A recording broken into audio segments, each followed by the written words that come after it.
The questions wey Nigerians supposed to dey ask themselves at this point now, how they want to pay all these debts. My people, when I come see debt wey dey for Nigeria neck o.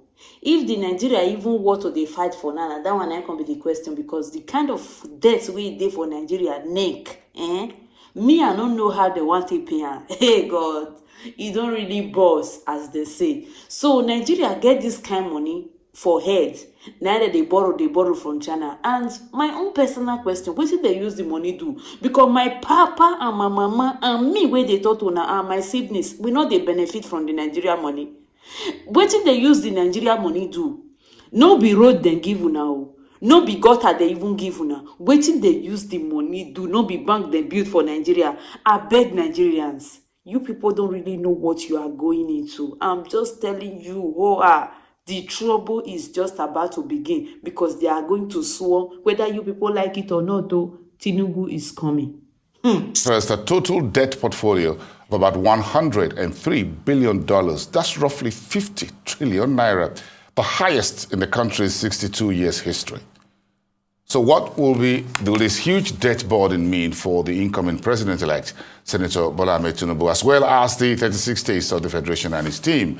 I'm chatting to this and a few other questions around it with a policy analyst and senior economist at SPM Professionals, Paul Alaje. Thanks for coming through tonight live into the studios. We've got a whole lot of issues to deal with as a country. But again, when you put them, folks talk about electricity, water, roads, and insecurity and all of that. At the top of it, for me, is the issue of debt. So I just go quickly, piggyback a bit back to 2003, 2005, when the Obasanjo's administration came in, and we're just talking about $18 billion of Paris Club debt. $18 billion about 20-something years ago. And today we're talking about $103 billion, and we're not done yet. What's your take? Well, I have a lot of worries, I have a lot of concerns, because even the figure declared is not the money we are owing as of today. As of today, when you had Ways and Means that the Debt Management Office had written National Assembly to consider, we're speaking of over 75 trillion naira. When you convert that in the dollars, you know we have even more things to deal with. Debt is not really the concern. The real concern is how do you service it? What is the cost of debt? Because the cost of debt is directly opposite of what is happening. And I'm going to go straight and disagree with you. Because debt is always an issue.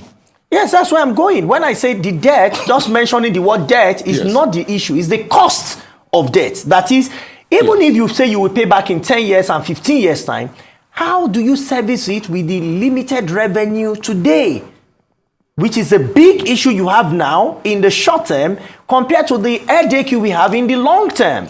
So debt, although people see it as a big issue, which whether or not it is, but the biggest issue that comes with that is the cost of service. So when you look at Ways and Means, it is NPR plus 3. The last NPR increased NPR by, I think, 50 basis points. When you have 3%, you know that we are saying in the next 3 years, we are looking at over 5 trillion added to what we have already from Ways and Means.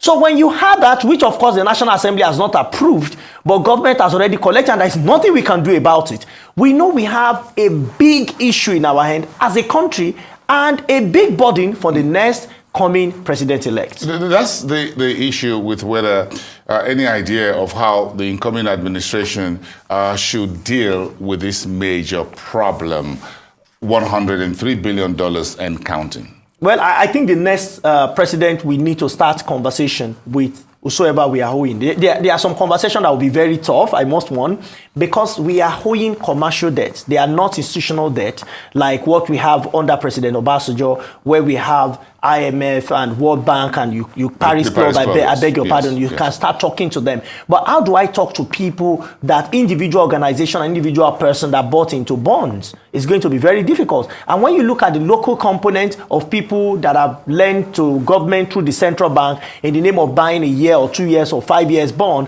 it's really going to be a tough conversation, apart from those that we are even owing that are outside Nigeria. The type of conversation that Ghana had earlier this year in terms of local debt restructuring, and that's hurting a number of banks, including some Nigerian banks that have exposure to Ghana. The likes of Exactly. Zenith Bank, Exactly. the likes of GT Bank. Exactly. They're taking hundreds of billions of naira right now in the heat because of what's happening next door. Yeah, so if government is looking at that, the real solution to this is revenue.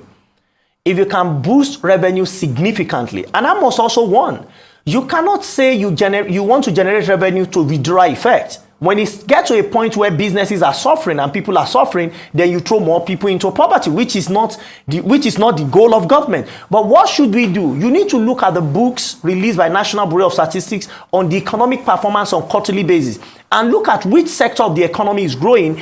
Are they paying revenue to government in the right proportion? I can tell you about 3 or 4 of them, but I will not want to mention the particular sector so that there is no creation of fear in those sectors on this program. But I can tell you about 3 or 4 of them that are paying lower than 20% of what should go to the covers of government. But when you check the National Bureau of Statistics, even during COVID, this sector continued to grow. In fact, one grew by over 7% during COVID. And after COVID, the nature of human and the way we live has completely changed. This sector continue to make more revenue, but I'm afraid, how will our government even understand? And that is why it's important that the next team that will run the economy must understand not just how traditional economy works, but the modern economy, how it works. Because most countries of the world, when you look at what they do, the way we do business is different. The way we are doing business is completely different from the way some of the countries that have gotten economic prosperity and have been able to get this economy to a large extent. When I listen to other political economic leaders in other climes, the word revenue is hardly mentioned. They mention the word economy.